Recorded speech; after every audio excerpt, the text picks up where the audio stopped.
ओम नमः सिद्धेभ्य ओम नमः सिद्धेभ्य ओम नमः सिद्धेभ्य। मंगलमय मंगल करन वीतराग विज्ञान नमो तार जाते भई अरहंतादि महान। कर मंगल करो महा ग्रंथ करन के काज जाते मिले समाज सब पावे निज पद।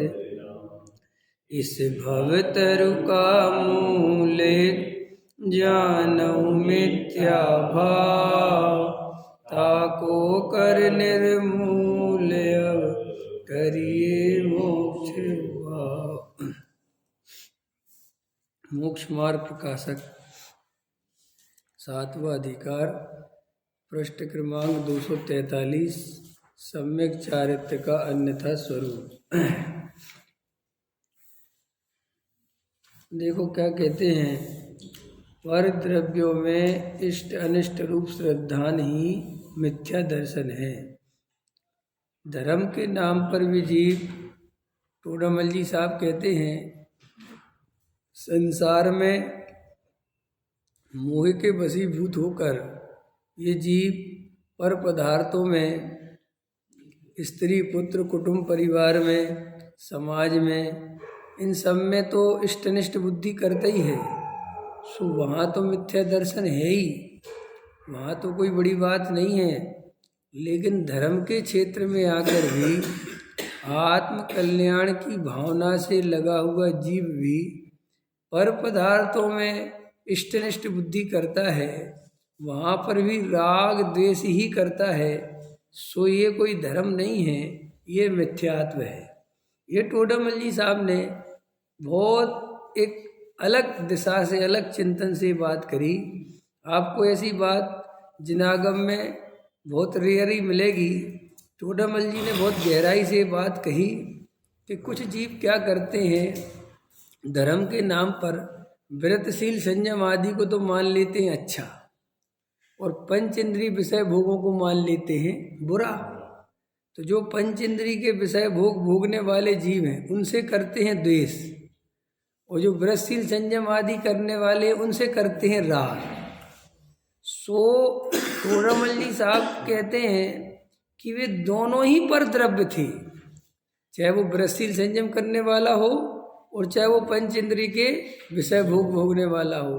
वे दोनों ही पर द्रव्य थे, उसमें स्वद्रव्य तो आया नहीं।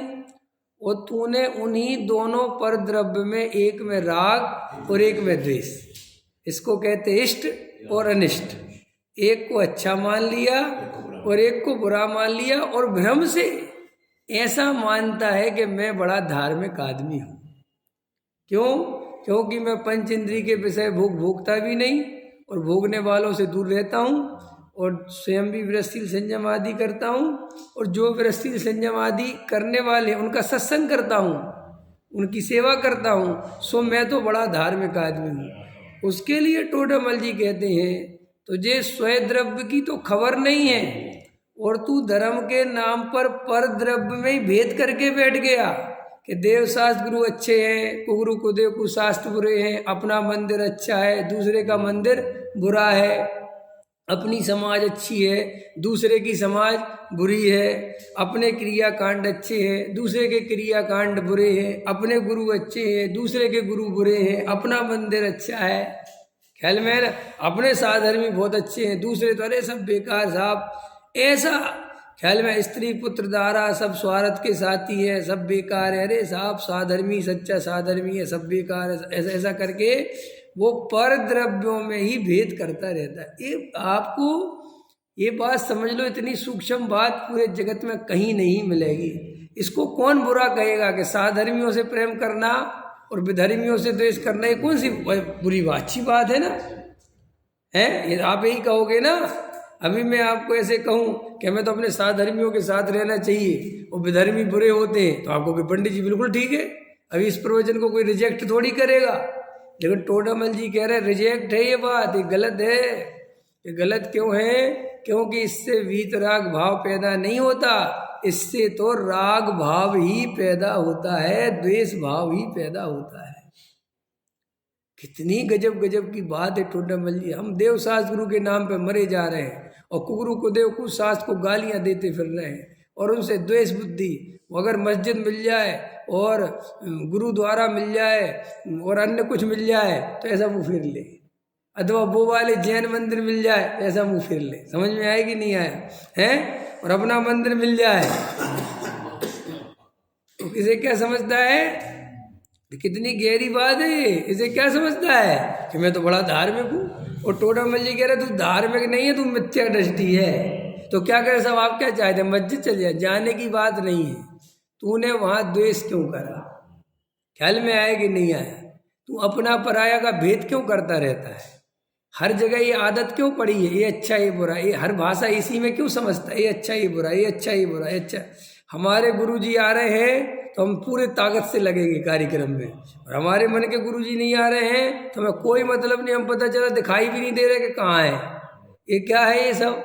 ये सब राग देश, इनमें कोई धर्म नहीं है। अब आजकल तो पक्षपात इतने बढ़ते चले जा रहे हैं, इतने बढ़ते चले जा रहे हैं कि सबने अपने गुरु चुन लिए, अपने मंदिर चुन लिए। समझ में आया ना? अपनी धर्म ग्रंथ, हमें किसी से मतलब नहीं। अगर कबीरदास का नाम ले दो तो मिथ्या दृष्टि, गौतम बुद्ध का नाम ले दो तो मिथ्या दृष्टि, खत्म, सीधी बात। इतनी भी हमारे अंदर बर्दाश्त करने की। जबकि आपको पता है जैन धर्म क्या कहता है? जैन धर्म ये कहता है दुनिया में कुछ गलत है ही नहीं। आपको पता है ये बात कि नहीं पता? अपने अपने पंडित छाड़ लो, अपने अपने गुरु छाड़ लो, अपनी अपनी प्रतिमा छाट लो।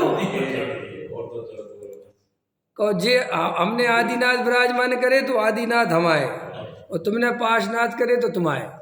पर आदिनाथ के प्रति जितनी भक्ति और प्रक्षाल होगा वो पाशनाथ के प्रति नहीं हो। ऐसी हालत है जीवों की, वो जो वीतरागी धर्म को मानने वाले हैं। हम कितना बोले, फिर हमें बुलवाते हो, तुम कहते हो। हम तो कहते हैं सब विश्वास नगर वाले बुलवाते हैं, हम ऐसा बोलते थोड़ी हैं। ऐसे राग द्वेष करते रहते हो रात और दिन, और कहते हैं साहब हम तो धर्म करें। क्या धर्म करोगे? धर्म की कुछ खबर वबर है कि नहीं? जरा से क्रिया कांड कर लिए और मरे जा रहे हैं। ओहो, कोई तुम बीच प्रक्षाल में नहीं आते? अरे भाई कैसा वीतरागी धर्म है तुम्हारा, ख्याल में है कि नहीं है? तुम्हें भगवान को छूने का भाव नहीं आता? अरे मर जाओ। क्या किसको कह रहे हो? क्या समझा रहे हो? ख्याल में आया कि नहीं आया? कुछ पता भी है? तो टोडामल जी साहब कह रहे हैं देखो ये पैरा अपने घर में लिखवा लो, मैं तो इतना इम्पोर्टेंट है, फिर से पढ़ के सुना देता हूँ। अरविंद जी कह रहे कौन सा पैरा, हमें तो पता ही नहीं। ख्याल में आया कि नहीं आया है? तुम्हें पता है रमेश जी कौन सा पैरा है? पढ़ के सुनाओ, कौन से पैरे की बात कर रहे हैं? चश्मा तो लाए नहीं, चलो हम पढ़ के सुना देते, रहने दो। तथा विषय देखो अच्छे से पहले सुनो ध्यान से। एक भी गलती बता देना, जब तक टोडामल जी गलती नहीं बताए, तुम गलती बताना तो हम जानेंगे कि तुम टोडामल जी बात मत रखना, वो टोडामल तो भी गलती निकाल देंगे आगे। तुम पढ़ना पहले इसको ध्यान से, देखो क्या लिखा। तथा विषय सुख आदि का फल नरकादि है। क्या गलती इसमें? विषय सुख का, भैया विषय भोग मत भोगो, नरक चले जाओगे। ये कह रहे टोडामल जी, ठीक है? कैसे ही तो कह रहे, सही कह रहे। अब देखो आगे, शरीर अशुचि है, नौ द्वार भय गिनकारी, अस दे करे के म्यारी। क्या कह रहे? शरीर अशुचि है, अपवित्र है। अरे तू रात दिन शरीर को पोषने में लगा है मूर्ख। ठीक है ना? बिल्कुल ठीक है, सब बिल्कुल ठीक है। विनाशिक है, मिट्टी का तन मिट्टी में मिल जाएगा। क्या है? मिट्टी को मांझता फिर रहा है? रात और दिन रगड़ रगड़ के नहाता है? अरे कुछ नहीं है, मिट्टी का तन क्या मांझना, एक दिन मिट्टी में मिल जाएगा। पोषण योग्य नहीं है। अरे 2-2 टाइम रोटी खाते हो, 3-3 टाइम खाते हो, दूध पीते हो, काजू किशमिश खा, क्या करोगे शरीर का पोषण करके? हैं? कुछ नहीं रखा। अरे शरीर मिट्टी है, छोड़ो। कहीं गलत लग रहा? चलो, कुटुंबाधिक स्वार्थ के सगे हैं। बिल्कुल सही कह रहे पंडित जी, हम ही जानते हैं। ये बच्चे जो है ना, जरा से इनकी मन के ना करो तो दो काम कोई सुनता नहीं। कह पत्नी को साड़ी लाके ना दो तो कहती तेरे से बुरा पति दुनिया में कोई दूसरा नहीं। और सब स्वार्थ के साथ ही सब सभ्य का बाप भला ना भैया, सबसे बड़ा रुपया। अरे क्या किया तुमने? जब बच्चे बस की नहीं थे तो पैदा काहे को करे? क्यों शादी करी? ऐसे करता है ना, सब स्वार्थ के सगे है। सुनो, इत्यादि परद्रव्यों का दोष विचार कर। अब देखो, अब ध्यान दो, इत्यादि परद्रव्यों का दो, क्या गलत विचारा बेचारे ने? सही तो विचारा, शास्त्रों में भी यही लिखा पड़ा हुआ है, ख्याल में है ना। और टोटाबल जी कह रहे देखो, ऐसा दोष विचार कर उसका त्याग करता है। अब ऐसा दोष जान के त्याग ना करे है? सारे ब्रह्मचारी त्यागी वृत्ति इसी की दम पे तो टिके हैं बेचारे। अगर जो लाइन हटा दोगे तो वे कहेंगे हम शादी कर लेते इससे बढ़िया।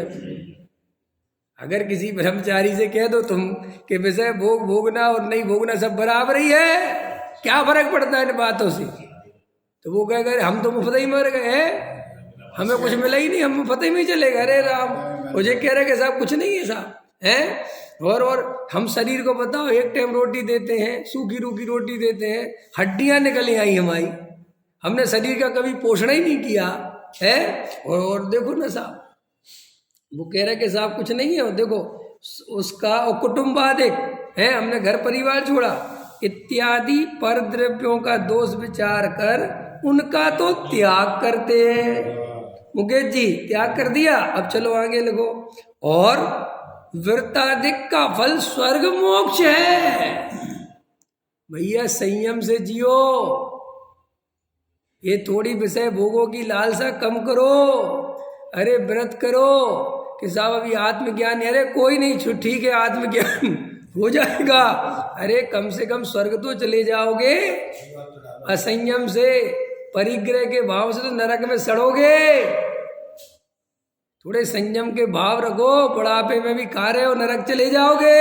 ओ सही कह रहे साहब, ख्याल में ना। देखो क्या कहते, और व्रताधिक का फल क्या है? स्वर्ग और मोक्ष है। तपश्चरण आदि पवित्र अविनाशी फल के दाता हैं, उनके द्वारा शरीर का शोषण करने योग्य है। क्या करने योग्य है? शोषण, पोषण नहीं। शोषण समझ गए? नहीं समझे? शोषण, पेट और पीठ चिपके जा रहे हैं, समझ में आएगी? नहीं समझ में आ गए? 180 उपवास हो गए महाराज के, पेट और पीठ चिपक गई, 2 आदमी पकड़ के चल रहे, चल में। अरे किसी ने कहा महाराज जी तो शरीर की बड़ी दुर्गति हो गई, होने दो, मैं ये शरीर हूं ही नहीं। ख्याल में आया ना? कुछ नहीं रखा इस शरीर में। अरे महाराज क्या कर रहे हैं? ख्याल में आया कि नहीं आया है? अरे तुम्हारे जैसे हम सुखबुद्धि वाले नहीं है, कल मरते थे आज मर जाए, इस देह की चिंता है किसे? कि डायलॉग बाजी कम, समझ में आया? इसमें मोक्ष मार्ग नहीं है, टोडामल जी कह रहे हैं। समझ में आया कि नहीं आया? ये जोश है, हाँ, ये डायलॉग डिलीवरी से काम नहीं चलेगा।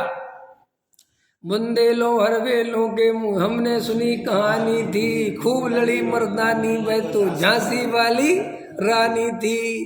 देखो झांसी की रानी, पीठ पे बच्चा बंधा हुआ था और अंग्रेजों से लड़ गई, कि मैं भी कोई झांसी की रानी से कम नहीं हुए। बहन शांत, समझ में आएगी नहीं है? शांत हो जाओ, शांत हो जाओ, हैं? ऐसे ये जीव चढ़ जा बेटा सूली पे, भला करे भगवान। ज्वाला प्रसाद और शांति प्रसाद की कहानी तो याद है ना? है ऐसे ये तीव्र कसाई जीव होते हैं, तो या तो ब्रस्तील संयम में चढ़ जाते हैं बहुत बुरी तरह, या विषय भोगों में चढ़ जाते हैं।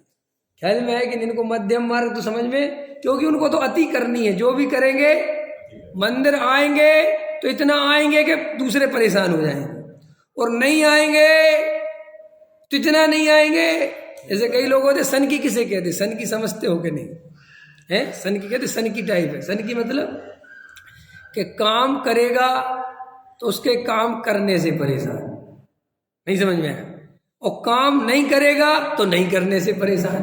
कुल मिला के जो परेशान ही करे, अब जैसे पूजा करने आया मान के चलो, तो फिर भाई साहब एक ही दिन में 3 पूजा 4 पूजा, अपन कह रहे भैया बस नहीं, देव शास्त्र गुरु के तुम्हें प्रवृत्ति भक्ति नहीं है, अधर्मनाथ का कल्याणक है, वो भी होगी, आज इनका भी है कि भैया आज ही शादी कर लो कि कल भी आ जाए ना, आज ही होगा जो कुछ होगा। ख्याल में आया ना, एकदम लगे पूरी ताकत लगा, अतिवादी लोग हैं। और फिर पता चला 2 हफ्ते गायब, फिर अत ही पता नहीं बाबूजी कहाँ चले गए। समझ आए कि उपवास करेंगे तो इतने करेंगे कि बिल्कुल शरीर बिल्कुल ही सूख जाए, और फिर उपवास करना छोड़ेंगे तो फिर खाने पीने में ऐसे लगेंगे कि पूछो मत। ख्याल में आया कि नहीं आया? पहले तो भाई साहब से कह रहे कि अच्छा थोड़ा अच्छा ढंग से खाओ पियो, तब तो कुछ नहीं, और फिर बाद में पता चला भाई साहब योगा कर रहे हैं, भाई साहब जिम जा रहे हैं, कि अब क्या हो गया भाई साहब, पहले तो आप शरीर सुखो रहे थे कि अब मेरी धारा बदल गई। अब मुझे समझ में आ गया DIP डाइट ही भगवान है, नेचर केयर, और योगा करो कि नहीं। आप तो आत्मा की बात करते थे, अभी ठीक है आत्मा बाद में, पहला सुख निरोगी काया, शरीर निरोगी नहीं होगा तो साधना नहीं होगी। और पहले क्या कहते थे, शरीर की चिंता छोड़ो, कब तक ये शरीर का पोषण करोगे। तो टोडामल जी साहब कह रहे ऐसे ही पर द्रव्यों में इष्ट निष्ठ बुद्धि करता रहता है, कभी उसको इष्ट मानता है कभी अनिष्ट मानता। नहीं समझ में आया? हम तो बहुत खतरनाक आदमी है अपन लोग। अभी पंखा चलाएंगे ना, अरे व्यर्थ के पाप क्यों कर रहे हो, अनर्थ दंड व्यर्थ की, समझ में है? अभी बात दे रहा है क्योंकि अभी इसको गर्मी नहीं लग रही है ना, तो अभी एकदम धार्मिक हो जाएगा, क्यों जीवों की हिंसा कर रहे हो। कुछ नहीं भैया, जनवाणी बिना पंखे की सुन लोगे तो क्या हो जाए। और अभी तेज गर्मी आ जाए और पंखा नहीं चलाओ तो क्या कहेगा, अरे कोई मार ही डालोगे क्या, ऐसे जनवाणी सुन सकते हैं क्या? तो ये सारा वहीं का वहीं, कभी इष्ट कभी अनिष्ट, कभी इष्ट कभी अनिष्ट, ऐसे ही पर द्रव्यों में राग देश करता रहता है। अभी जैन साहब प्रतिमा विराजमान करने लगे, अभी दूसरा विराजमान कर रहा है अपनी तरफ से 10 लाख रुपए देके। हमने जैन साहब से कहा जी प्रतिमा विराजमान कर रहे हैं, 10 लाख रुपए दिए। अरे क्या रखा पंडित जी, ये सही में लुट जाता है जी, अहंकार के पोषण के लिए दे रहे हैं, इससे कोई धर्म होता है? वाह। हमने कहा जैन साहब आपको बहुत तत्व ज्ञान है। अरे बोले साहब हम आपसे सुन सुन के सीखे, बहुत बढ़िया। फिर बाद में पता चला 4 साल बाद जैन साहब रखवा रहे अपनी तरफ से। हमने कहा जैन साहब प्रतिमा रखवा रहे? हाँ आपसे ही सीखे हैं, जिन शासन की जितनी प्रभावना हो उतनी करनी, हमारी इतनी वो नहीं है, लेकिन भाव बहुत रहते हैं। एक प्रतिमा तो अपनी तरफ से वहाँ पे सब करे आए, इतने सारे कहाँ करे आए, 2.5 द्वीप में, हाँ इतनी इंदौर में, हमारी तो नहीं हो पाई। अब दूसरा कोई 2.5 द्वीप बनेगा तो अब किसे चूकेंगे नहीं। ख्याल में आए कि नहीं? अरे क्या गजब साहब, क्या कह रहे हो, क्या कह रहे हैं, उसको होश ही नहीं है, सब बेहोशी में चल रहा है। मिथ्या दृष्टि जीव को कुछ नहीं पता, कल क्या बोलता है, आज क्या बोलता है, कल क्या बोलेगा, होश में नहीं है ना, जैसा है। नहीं समझ में आया? होश में रहना कितना जरूरी है। एक बार जब मैं किराए के मकान में रहता था तो हमारे एक मित्र आए, तो एकदम बोले अरे पंडित जी आप तो कोठी में रह रहे हो, कितनी बढ़िया है, छोटी जगह खुली खुली है, कोठी में रह रहे आप। अरे बहुत अच्छी बात है यार, ख्याल में आएगी नहीं, हम बड़ा खुश हो गए। फिर हमने वो किराए पे रहते थे, फिर हमने खरीद लिया मकान, तो वे उसमें भी आए, तो बोले अच्छा हुआ वो घोंसला छोड़ दिया। अब हमें उनकी वो कोठी वाली भी याद थी और वो घोंसला छोड़ दिया। इसमें ये बहुत बड़ा है, ये तो बहुत ही बड़ा है, गजब साहब मेन रोड का मकान है, गजब कर दिया। अच्छा हुआ पर हमने उनको तीसरे में नहीं बुलाया। अगर तीसरे में बुलाते तो पता नहीं क्या कहते। ख्याल में सब बेहोश पड़े हैं, जो मन आ रहा है, कभी पागलों की तरह।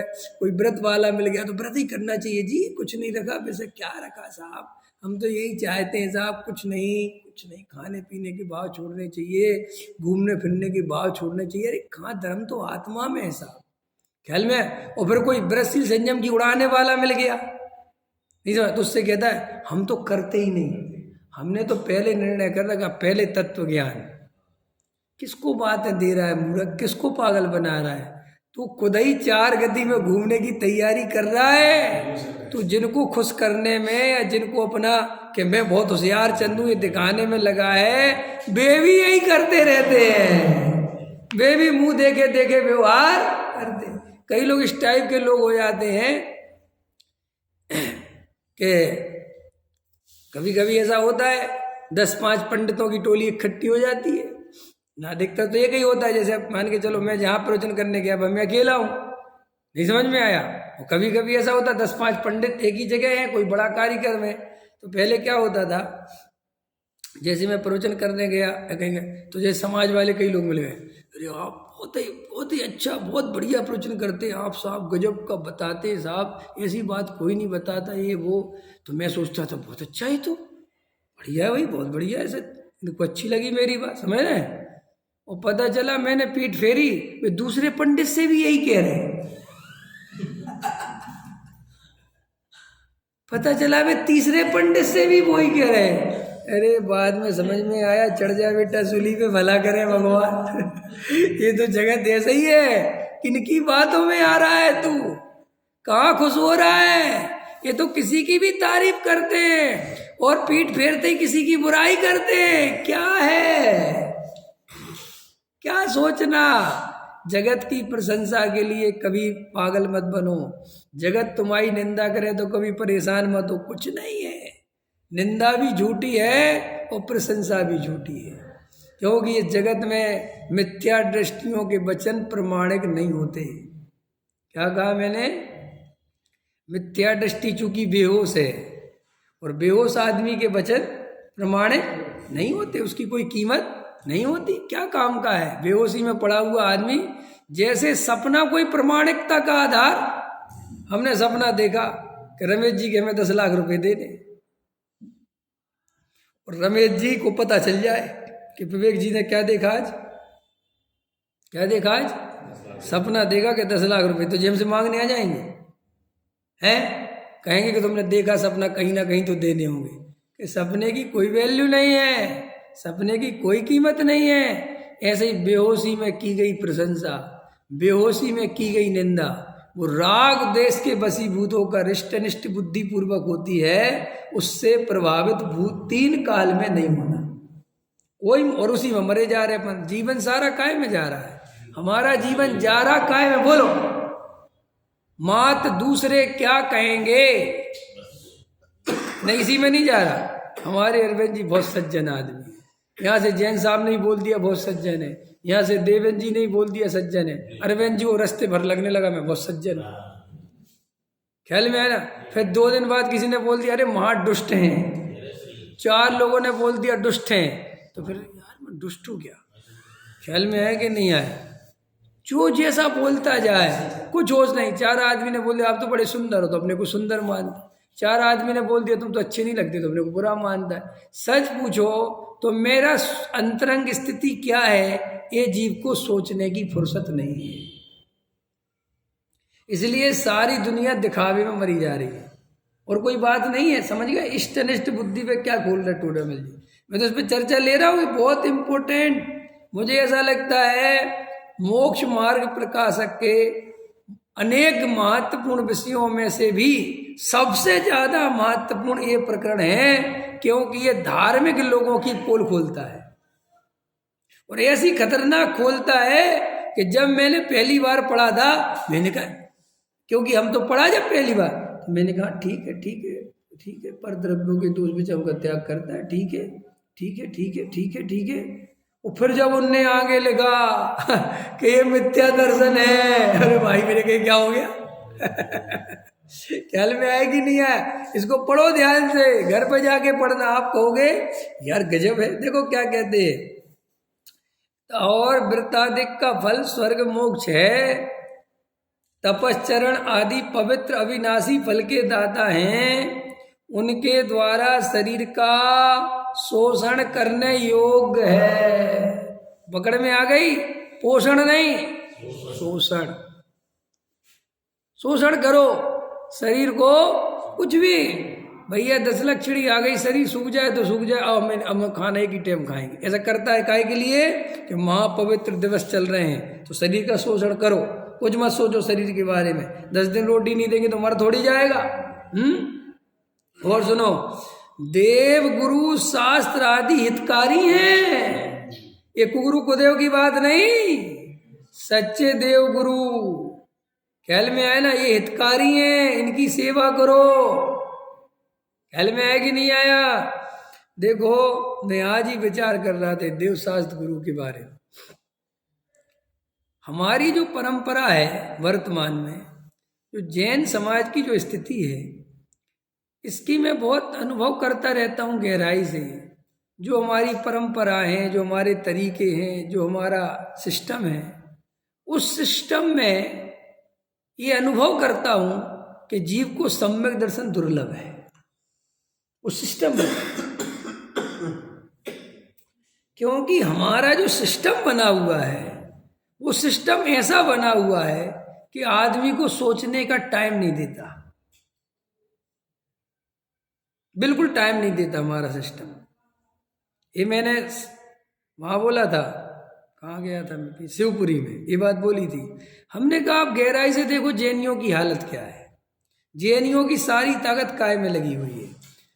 देखो, जैनियों में जो व्यवहार पक्ष वाले हैं, वे तो सम्यक दर्शन की बात ही नहीं उठाते, उनको तो सम्यक दर्शन से कोई लेना देना नहीं। वहाँ तो एक ही धारा है कि भाई तुम तो देव शास्त्र गुरु की पूजा, भक्ति, दया, दान, व्रत, शील, संयम, महराजों की सेवा, आहार, भक्ति ये करो, भाई यही उपदेश है। कोई सम्मेलन की बात नहीं है, कोई आत्मा की बात नहीं है, कोई भेद ज्ञान की बात नहीं है, कुछ नहीं है। समझ में आए? और भेद ज्ञान की बात पता कैसी है? शुद्ध धारा होए न सीरी, सब स्वार्थ के हैं भीरी। तुम कुटुंब परिवार छोड़ दो, ये अपने नहीं है, ये सगे साथ स्वार्थ के साथी हैं। मुनि बन जाओ, ब्रह्मचारी बन जाओ, त्यागी वृत्ति बन जाओ, कुछ नहीं रखा। ये शिक्षा है, समझ में आए? वेद ज्ञान के नाम पर। फिर दूसरी शिक्षा ये है, इस शरीर को तो अनंत बार पोषण किया है, कुछ नहीं रखा, संयम से रहो, रोटी छोड़ दो, एक ही टाइम खाओ, आधा ही टाइम खाओ, रूखा सूखा खाओ, हरी छोड़ दो, रसी छोड़ दो, कुछ नहीं रखा, कब तक इस शरीर का पोषण करोगे? ये शिक्षा है। समझ में आया? माने शरीर को क्रश करो और देव शास्त्र गुरु की भक्ति करो। ये 3 लोक के नाथ हैं, इनकी पूजा करो। इनकी पूजा भक्ति के बिना कभी पानी नहीं पीना। देव शास्त्र गुरु सर्वोत्कृष्ट है, इनकी रात और दिन सेवा करो। कोई गुरु को कोई परेशानी नहीं हो जाए, मुनिराज को आहार विहार में कोई तकलीफ नहीं हो जाए। ख्याल में आया? जिनवाणी की अभिनय नहीं हो जाए, जिनवाणी को घर घर पहुँच, भाई इतना हो गया, ठीक है। और ज़्यादा से ज़्यादा जिन मंदिर बनवाओ, जिन शासन की प्रभाव ना करो। वो व्यवहार पक्ष तो इसमें ही चल गया। अब आ जाओ मुमुक्षुओं में। तो मुमुक्षुओं में भी क्या था कि जो सम्यक दर्शन की क्रांति, जो आत्मानुभव की क्रांति, जो भेद ज्ञान की क्रांति, जो तत्व की क्रांति पूज्य गुरुदेव श्री ने इस भारतवर्ष में पैदा करी थी। जो एक जैनियों को जगाने का काम किया था, और उस जैनियों को जगाने में जो मुमुक्षु बन गए थे, जो तत्वाभ्यासी हो गए थे, उसका प्रभाव भी पूज्य गुरुदेव श्री के समय बहुत रहा। और लोगों ने सुबह 5 बजे से तत्व अभ्यास किया। पूजा पाठ में नहीं लगे, विधान में नहीं लगे, काय में लगे? तत्व अभ्यास में। पूजा करी आधा घंटे की, स्वाध्याय करा 10 घंटे का, और खूब एकांत में तत्व विचार किया, खूब गहरा अभ्यास किया। तो उनमें से कुछ जीव तो निकल गए, वो तत्व को पा लिया। लेकिन बाद में गुरुदेव श्री चले गए, और गुरुदेव श्री के जाने के बाद अपन उत्तर भारत की बात कर लें। इस तरफ अपने यहाँ पे चूंकि हमेशा ही से पूजा पाठ वालों का प्रभाव रहा है, महाराज वालों का और सबका, और क्योंकि यहाँ पे तुमसे कोई ये नहीं पूछता कि तुम ध्यान करते हो कि नहीं, लेकिन ये जरूर पूछता है कि तुम पूजन करते हो कि नहीं। कोई हमसे ये नहीं पूछता कि तुम तत्व विचार करते हो कि नहीं, लेकिन तुम आहार में क्या क्या लेते हो। ये उत्तर भारत में समझ लो, ये खून में बसी है ये बात। पूरा एमपी में ज्यादातर उत्तर भारत पूरा एमपी नहीं, उसको राजस्थान से लेके यहाँ तक जो उत्तर प्रदेश, मध्य प्रदेश, ये सब उत्तर भारत कहलाता है। दिल्ली ये सब उत्तर भारत कहलाता है। समझ में है ना? उत्तर भारत में क्या है कि आत्म ज्ञान, आत्म ध्यान, सम्यक दर्शन, इसकी चिंता नहीं है। यहाँ पर सारी चिंता आचरण की है। तुम क्या खाते हो, मंदिर जाते हो कि नहीं, पूजा करते हो कि नहीं, महाराज जी को आहार देते हो कि नहीं, समझ, गुरुओं की भैया वृत्ति करते हो कि नहीं, मंदिर में दान देते हो कि नहीं, तुम्हारा समाज में नाम है कि नहीं, तुम धार्मिक आदमी हो कि नहीं, तुम बाजार में तो नहीं खाते, तुम छना हुआ पानी पीते हो कि नहीं। माने उत्तर भारत अपन और उस तरफ की क्यों नहीं ले रहा, क्योंकि वहाँ मेरा विशेष परिचय नहीं है, मैं इधर का हूँ तो मुझे इधर है, उधर जो है वो जाने। तो यहाँ पर पहले ही से ये हालत है। तो पूज्य गुरुदेव श्री के प्रभाव से जो थोड़े बहुत मोक्षु बने, जो तत्व के अभ्यासी बने, वो भी क्या हुआ कि प्रभाव तो यहीं का था, लेकिन पूज्य गुरुदेव का प्रभाव बहुत चला, तो थोड़ा सा चेतना आई, थोड़े से जागे, अरे भाई ब्रजशील संयम में धर्म नहीं है, धर्म तो आत्मा की प्राप्ति में है, धर्म तो सम्यक दर्शन से होता है, धर्म तो आत्मानुभव से होता है, वेद ज्ञान करने से होता। कुछ जागे तो हमारे यहाँ स्वाध्याय आदि की परंपरा शुरू हो गई और लोग खूब लगे स्वाध्याय में। 2 टाइम स्वाध्याय होने लगा, 3 टाइम स्वाध्याय होने लगा। लोगों ने पूजा पाठ में जितनी स्थिति कम आधा घंटा पौना घंटा करी, लेकिन स्वाध्याय में बिल्कुल संख्या भरी पड़ी रहती थी। फिर पूज्य गुरुदेव सरी चले गए तो कुछ काल तक तो ये परंपरा चलती रही। अब लेकिन अब अपन वर्तमान काल में वापस दृष्टि डालते हैं। अब तो गुरुदेव चले गए, अब क्या हो रहा है, वापस वही पूजा पाठ, वापस वही विधान, वापस वही आचरण, वापस वही क्रियाकांड, वापस हावी हो गया। स्वाध्याय इतना कम हो गया कि स्वाध्याय में बैठते कहाँ हैं लोग। तुम्हारे प्रक्षाल में ज्यादा लोग रहते हैं प्रवचन के अपेक्षा। बोलो उनको जितने में प्रक्षाल वाले हैं उनसे पूछो कि स्वाध्याय में क्यों नहीं बैठते, पूछो, कहेंगे हमारे मन का पंडित नहीं, तुम्हारे मन का बैठा लो। हमें पता है, हमें सब पता है। वो क्या कहते हैं राजेश जी, हमारे मन का पंडित नहीं है, ठीक है कोई बात, तुम अपने मन का बैठा लो। मैं सही कह रहा हूं, तुम मैं गद्दी छोड़ने को तैयार हूं, तुम अपने मन का बैठा लो। शाम को तो तुम्हारे मन का है, उदाहरण दे रहा हूं, शाम को तो है तुम्हारे मन का, शाम को क्यों नहीं आते? शाम को तो कम से कम सभा भरी रहनी चाहिए, शाम को तो पूरा, क्योंकि मैं तो चलो जैसा तुम लोग मेरे बारे में समझते हो समझो, ठीक है, मैं तो पापी हूँ, स्वच्छंदी हूँ, पता नहीं क्या क्या हूँ, लेकिन क्रियाएं छोड़ रखी हैं, प्रक्षाल में नहीं आता, महापापी समझ में, दुष्ट प्रकृति का हूँ।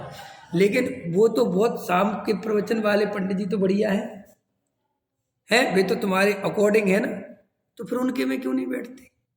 शाम को क्यों नहीं रहते लोग? अंतर समझ में आए कि सब कहने की बातें हैं, सब अपने अपने हिसाब से, ख्याल में है ना कि साहब वो पंडित जी हैं तो, लेकिन वो हमारे लेवल के नहीं है। तुम्हारे लेवल का है कौन मुझे बोले के तो, और तुम्हारे लेवल वाले को भी हम बहुत अच्छे से जानते हैं। ख्याल में आते कि नहीं आते? क्योंकि 4 दिन की चांदनी 2 मोक्षु नहीं कहलाता कि 4 दिन स्वाध्याय में बैठ गए, समझ में आया? ये मोक्षु का लक्षण नहीं है।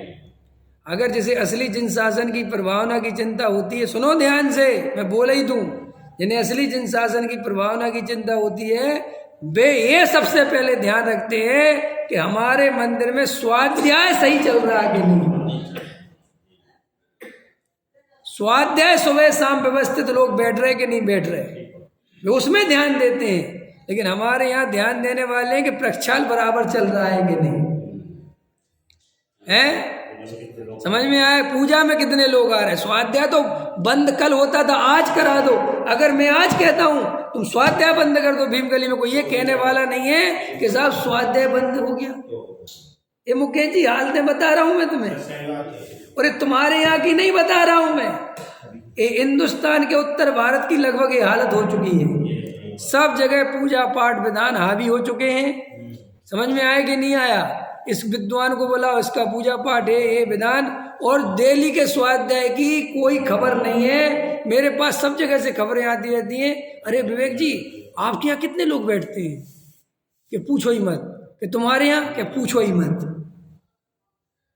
हर जगह की हालत बता रहा हूँ, बड़े बड़े जगहों पे 5 आदमी बैठ रहे स्वाध्याय में, 2 आदमी बैठ रहे, 3 आदमी बैठ रहे, 4 आदमी बैठ रहे, दिखाई, हम कहते हैं मुमुक्षु हैं, लेडीज दिखाई नहीं देती हमारे यहाँ न, सुबह के शाम का तो मुझे पता नहीं, कोई दिखाई नहीं देता।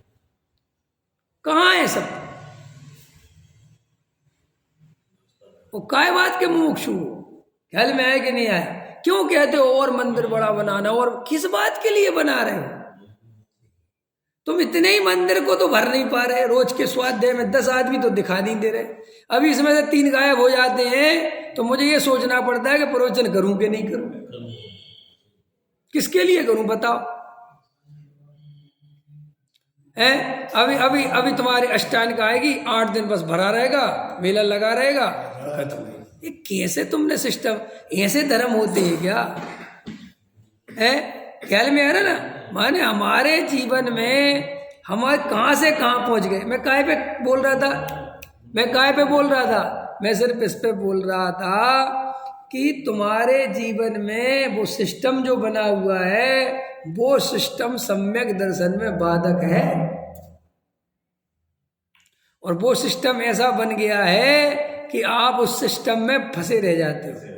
आपको इतना बिजी कर दिया जाता है पूजा पाठ विधान में, भक्ति में, इसमें उसमें, मंदिर में, इसमें प्रतिमा में, कि आप मैं कौन हूँ, मेरा क्या स्वरूप है, ये विचारने की फुर्सत ही नहीं। और थोड़ा बहुत बचा खुचा समय वो क्रियाकांड, पानी छानो, ये करो, वो इसमें चला जाता है। समझ में? शुद्ध खाओ, इंदौर से मंगवाओ, शुद्ध मसाले लाओ, शुद्ध घी लाओ, शुद्ध दूध लाओ, वो बचा टाइम इसमें चला जाता है। सुबह 6 बजे फिर मंदिर आ जाओ, तो 6 बजे जो मंदिर आ जाएगा थकेगा बेचारा, क्या करेगा? फिर दिन भर व्यापार आदि में, घर गृहस्थी कामों में, फिर जाके सो जाओ। कब होगा सम्यक दर्शन? कैसे होगा सम्यक दर्शन? ख्याल में आया ना? क्या टोडामल जी साहब अपने से कह रहे।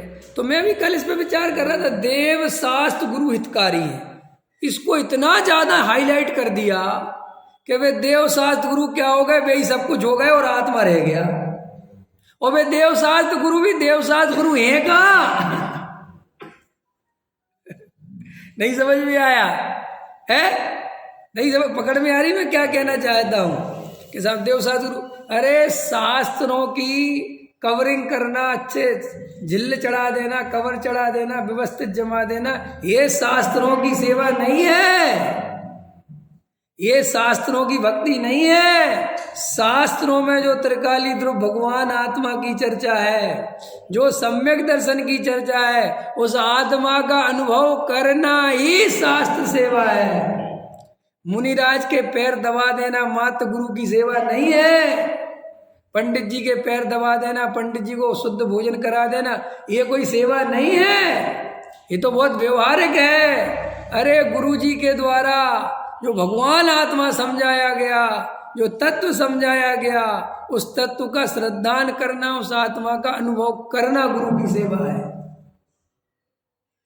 देव की सेवा, सुबह आके प्रक्षाल कर दिया, कपड़े से प्रक्षाल करके, अभिषेक करके, बढ़िया पोंछ पाछ के जिन्हें देव को विराजमान कर दिया, और फिर अर्घ चढ़ा दिया, पूजा कर ली, ये देव की सच्ची सेवा नहीं है, ये देव की सच्ची पूजा नहीं है। जिनेंद्र देव के द्वारा जो मोक्ष मार्ग बताया है, उस मोक्ष मार्ग पर चलना उनकी सच्ची भक्ति है, पूजा है, सेवा है। खबर है? इस तरफ ध्यान है? तो पकड़ में है? वो इतना बिजी कर दिया है अपने को, कोई कुछ नहीं दिखाई देता, उसी काम में विधान चल रहे हैं, तो प्रवचन करने का टाइम ही नहीं है। बोले साहब पंडित जी वो विधान पड़ा है, आपको आधा घंटा नहीं बोल पाने का टाइम नहीं दे पाएंगे, आप ऐसा करना शाम को बोल लो। ख्याल में ये हालत हो गई मुमुक्षु समाज की, बता रहा हूं। व्यवहारी ऐसा करें तो कोई आश्चर्य नहीं है, उनके यहाँ तो यही सिस्टम था। लेकिन हमारे मुमुक्षुओं को क्या हो गया है, कहाँ गुरुदेव को भूल गए, कहाँ तत्व को भूल गए, कहाँ स्वाध्याय को भूल गए, कहाँ वेद ज्ञान को भूल गए, क्यों तत्व विचार को भूल गए। और नाचे जो इंदर देव रे, और धमाधम क्यों चालू कर दी, और कांजी स्वामी की फोटो लगा के कांजी स्वामी को बदनाम कर रहे हो। कोई समझेगा? कांजी स्वामी वालों के यहाँ भी तो यही होता है, वे भी तो ही धमाधम करते, ही तो सब करते। पता नहीं क्या अंतर है इनके धर्म में और हमारे धर्म में। पहले तो लोग कहते थे कि वो कांजी स्वामी वाले स्वाध्याय करते रहते, पहले कहते थे वे स्वाध्याय करते रहते, उनके मानने वाले 3 टाइम स्वाध्याय करते। अब तो भाई साहब धीरे धीरे पता कहेंगे कि प्रवचनकार बंद करो, विधानाचार्य बनाओ। समाज में विधानाचार्यों की डिमांड ज़्यादा हो गई है। प्रवचन तो उसी से करा लेंगे, किससे? वो विधानाचार्य से। अरे आपको जैन साहब व्यवहारियों के पंडित देखे कि नहीं? वे विधानाचार्य आते, उनमें पता उनसे क्या होता है, उनमें कैसे होता है, सुनो सुनो, उनमें क्या होता है व्यवहारियों में। अब सब जानता हूँ, वो क्या करते हैं कि पंडित जी बुला लो। भाई ऐसे नहीं बुलाते पंडित जी, भाई ऐसे बुला, पंडित जी बुला लो जी, हमारे यहाँ विधान होना है जी पंडित जी। तो बोले हाँ, तो बोले जी पंडित जी 51,000 रुपये लेंगे। वहाँ पैसे सीधा सेट होता है, वहाँ पैसे की भी ऐसी सेटिंग होती है। हाँ ठीक है कि पंडित जी विधान बहुत अच्छा कर रहे थे, कि बहुत बढ़िया, अच्छा अच्छा, और आपको प्रवचनकार नहीं चाहिए? कि नहीं नहीं नहीं, प्रवचन करने वाला नहीं चाहिए, हम तो उन्हीं पंडित जी से थोड़ा बहुत तत्वासूत पढ़वा लेंगे, थोड़ा बहुत रत्नकंठ श्राव का चार पढ़वा लेंगे। वो 15 मिनट का करवाते, स्वाध्याय कोई इतना, हमारे यहाँ स्वाध्याय वाले ज़्यादा है नहीं, तो भी तो खुल्लम खुल्ला चलता है वहाँ। अब कुछ दिन बाद हमारे यहाँ पे भी ऐसा होने लगे तो आश्चर्य मत समझना। समझ में आया कि नहीं आया? जो गाने बजाने में रहेगा वो तत्व का निरूपण कर पाएगा? अरे भाई, ये तत्व के निरूपण के लिए बहुत गहरा तत्व चिंतन चाहिए। ये वचन का है पढ़ लेना, शास्त्रों को पढ़ पढ़ के सुना देना, अर्थ कर देना, ये कोई दमहीन बातों में कोई भी कर दे, तुम भी कर दो, हम भी कर दो, कोई भी कर दे, लेकिन इसका गहराई में क्या कहना चाहते हैं ये तो वो ही बताएगा जो बैठ के चिंतन करता है। और चिंतन करने की फुर्सत परंपरा खत्म कर रहे हैं, एकांत की परंपरा खत्म कर रहे हैं अपन। हर जगह भीड़, हर जगह धमाधम धमाधम चालू कर रहे हैं।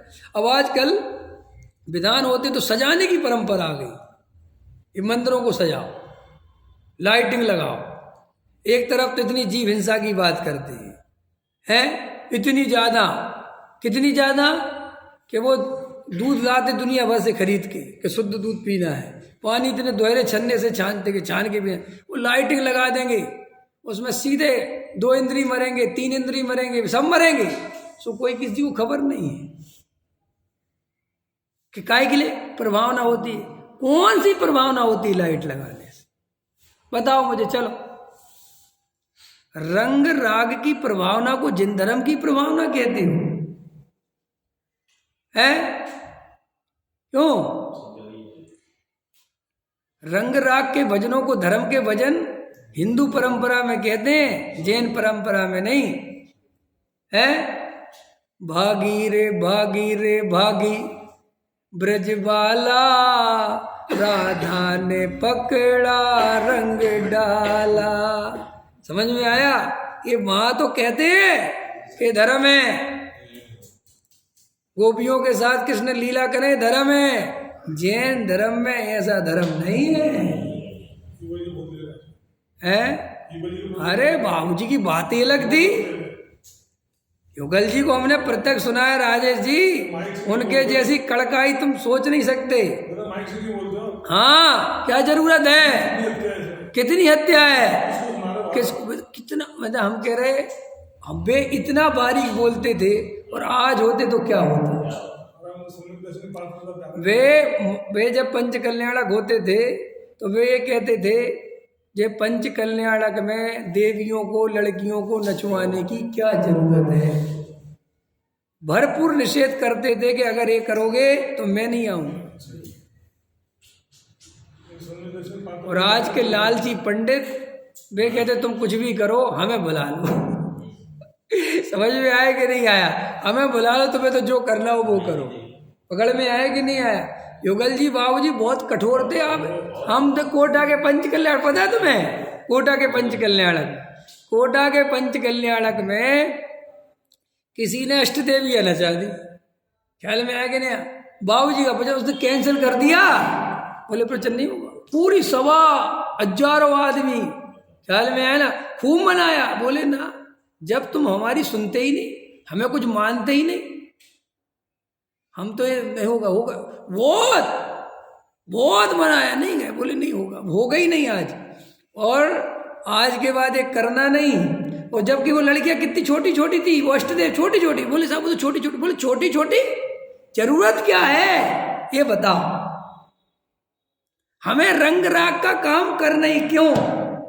और आज बताओ, आप सब गवाह हो, अभी जो पंच कल्याणक हुए हैं 8 साल की कि 18 साल की, औरतें नच रही हैं, आदमी नच रहे हैं, लड़कियां नच रही हैं और नचा ही रहे हैं।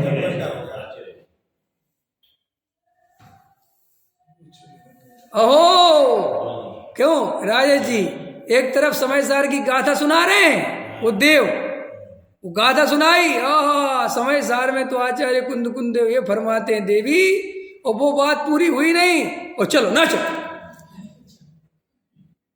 और आजकल तो इतना चल गया है ये इंद्र सभा कि कोई भी जगह इंद्र सभा होने लग गई, चाहे पंच कल्याणक हो चाहे नहीं, क्योंकि उसमें पैसे इकट्ठा हो जाता है। रात को आज इंद्र सभा होगी, बीके जैन साहब इंद्र बनेंगे, अरविंद जी इंद्र बनेंगे, अपनी इंद्राणी को लेके आएंगे और यहाँ पे स्टेज सजेगी और वे संवाद लिखे हुए हैं, लिखो आप 51,000 रुपये दो। आजकल ये सभा होने लगी। कौन बोलने वाला है इन पे, कौन निषेध करने वाला है? मैं आज ये देख रहा हूँ मोक्षु समाज में सब मेरे पास खबरें आ रही हैं, सब आती हैं रोज कि आपको कौन सी तकलीफ है, आप ही बस बोल रहे, बड़े बड़े विद्वान नहीं बोलते, आप ही सब बातें बोलते, बाकी कोई कुछ बोलने को तैयार नहीं है। मैंने कहा वो सब इसलिए नहीं बोल रहे कि उनकी मजबूरियां हैं कि उनको समाज में जाना है, समाज से बना के रखनी है, विधानाचार्यों से बना के रखनी है, समाज के आयोजकों से बना के रखनी है, इसलिए वो उस पर कुछ भी नहीं बोलते, क्योंकि वो उस पर बोलेंगे तो उनको बुलाएंगे नहीं। मेरे को तो कोई बुलाता भी है ना, पता चला निमंत्रण था, बाद में निमंत्रण कैंसिल हो जाता है, क्योंकि वो पहले निमंत्रण दे देता है और बाद में वो जानकारी निकलवाता है, वो कहता है वो बहुत घातक आदमी है, उसको मत बुलाओ, न तुम्हें अगली बार अध्यक्ष नहीं बनाएंगे लोग। उसको बुला लिया तो वो कहते नहीं मैं तो अध्यक्ष रहना चाहता हूँ, कहता विवेक जी को कुर्बान कर दो, ऊपर नहीं बुलाता। ख्याल में है ना? तो ये जगत में सत्य सुनने की आदत नहीं है। सहजानंदी सोत स्वरूपी